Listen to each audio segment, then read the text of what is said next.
Would any of these drugs bring a price on the black market? Deputy Cynthia Cooper, the Haristeens' neighbor, asked. Fair, standing in the unlocked medical supply room, replied, "Sure, but not to the financial level of ketamine.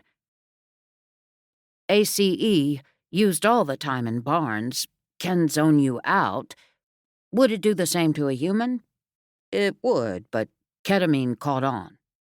In a sense, ACE is more diffuse."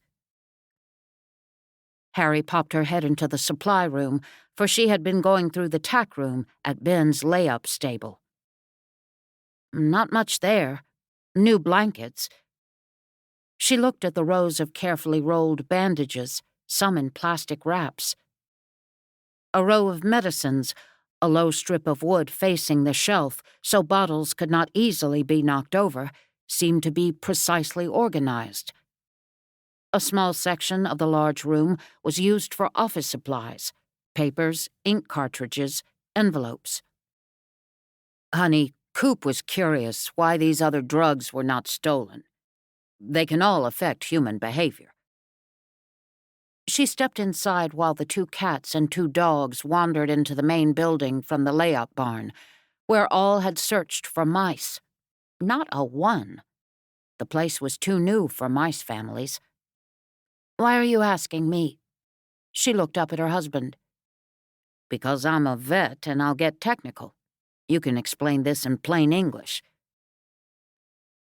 Harry looked over at Cooper. "Well, I can try. Any drug that's a depressant can be used for date rape, I guess, but Special K can work in 5 to 15 minutes if it's snorted." Cooper ran her forefinger over her lips. "The girl, I'm assuming it's a young woman, would think it was cocaine? Would be in a party mood to begin with?"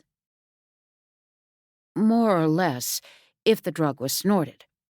If it had been slipped in a drink, it might take a half hour to work. She wouldn't know, of course. If the drug was slipped into a drink, she was blindsided.